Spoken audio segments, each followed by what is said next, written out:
Hello and welcome दोस्तों, आप सभी का स्वागत है आपके अपने चैनल जेडीएस लॉ गुरुजी में। दोस्तों, आज हम बात करेंगे कि डॉक्ट्रिन ऑफ मेंसरिया क्या है।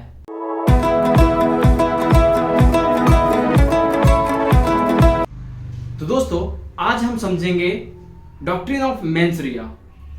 डॉक्ट्रिन ऑफ मेंसरिया को समझने से पहले हम एक लैटिन मैगजीन को देखते हैं जो है एक्टस नॉन फेसिट रियम निसी मेंसिट रिया, जिसका मतलब होता है मात्र किसी भी कार्य को आपराधिक कार्य नहीं बोल सकते जब तक कि उसमें आपराधिक मनस्थिति यानी मेंसरिया निहित ना हो।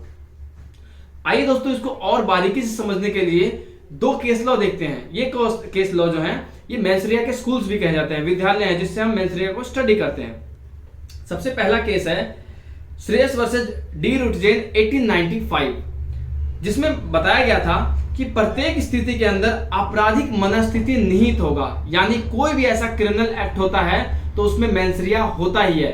जैसे कई लोगों का मेरे पास सवाल आया था कि सर मान लीजिए कि हमारा मन नहीं था उसको मारने का, पर फिर भी हम उसको मारे जा रहे थे कि चल छोड़ना, ऐसे कुछ हो जाएगा एंड मारते हैं इसको।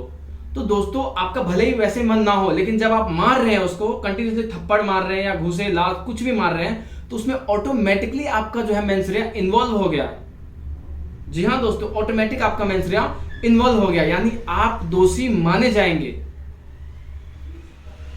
यदि दोस्तों मेरा मन नहीं था, मान लीजिए मैं किसी एक्स को मारने जा रहा था, मुझसे गलती से वाई मर गया, यहां मेरी मेंसरिया नहीं थी क्योंकि मेरी मेंसरिया थी एक्स को मारना, परंतु मर गया मेरे से वाई। तो ये डिफरेंस है दोस्तों जो ये केस बताता है। लेकिन ये कहता है कि कोई भी आपराधिक कार्य हो रहा है उसमें ऑटोमेटिकली जो है आपकी जो है मेंसरिया इन्वॉल्व होगी। यानी अगर मैं वाई को भी मार रहा हूं तो मेरे को दिमाग में था कि मुझे मारना है, किसी इंसान की मृत्यु कारित करती है। तो ये जो केस लॉ है श्रेयस वर्सेस डी रुटजेन 1895 वो ये कहता है। सेम इसके अपोजिट कहता है एक हॉब्स वर्सेस वेंचेस्टर कॉर्पोरेशन है, 1910 का केस है ये। इसमें कहते हैं कि जो मेंसरिया है उसकी ठीक वैसे ही हमें व्याख्या करनी चाहिए जैसे वो दिया हुआ है। इट मीन्स यदि मैं एक्स को मारने जा रहा था और मुझसे गलती से वाई मर गया तो मैं वाई को मारने का जिम्मेदार नहीं होऊंगा, क्योंकि मेरा मारने का उसको मनसा नहीं था। मेरी आपराधिक मनस्थिति उसको मारने की नहीं थी, एक्स को मारने की थी, परंतु एक्स तो जिंदा है। तो दोस्तों, अमूमन केसों में जब मर्डर को हमें कल्पेबल होमोसाइड बताना पड़ता है या कोई वकील मर्डर के केस को देखता है तो हमेशा यह कोशिश करता है कि उस मर्डर को वो मेंसरिया उसमें से हटा दे, यानी उसको मर्डर को कल्पेबल होमोसाइड बना दे, जिससे यह कहा जा सके सर ये अनजाने में मर गया, मेरे तो मारने की इसकी मनसा ही नहीं थी। तो आइए दोस्तों, इन दोनों का जो एक अंतर है, डिफरेंस समझने के लिए एक बहुत बड़ा केस लॉ है जिसको हम कहते हैं कि ये लैंडमार्क केस है, उसको हम देखते हैं। वो है आर वर्सेस प्रिंस 1875 का केस है। ये केस पिछले दोनों केसों में अंतर बताता है। वो क्या कहता है, तो जो आर वर्सेस प्रिंस के केस में था, इसमें एक हेनरी प्रिंस है जो कि अभियुक्त है। वो एक लड़की को लेकर भाग जाता है, परंतु जब उसे न्यायालय के समक्ष पेश किया जाता है तो वह ये कहता है कि सर मुझे मालूम नहीं था कि ये लड़की नाबालिग है, और ना ही इस लड़की द्वारा मुझे ये अवगत कराया गया कि यह नाबालिग है।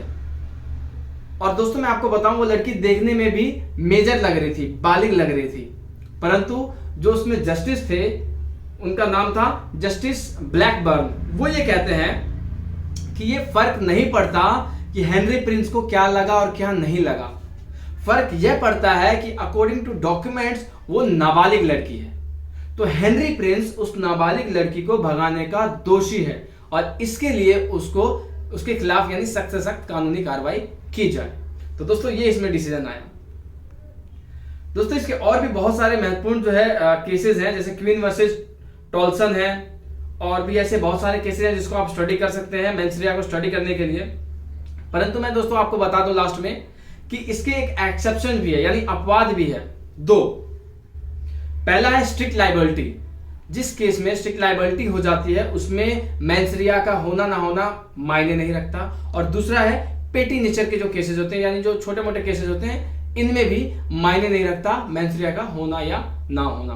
तो दोस्तों यदि आपको अभी भी कुछ चीज समझ में नहीं आया हो तो प्लीज कमेंट सेक्शन में मेंशन करें। या आपको ये वीडियो कैसी लगी वो भी जरूर बताएं। And thank you so much for watching our channel JDS law Guruji.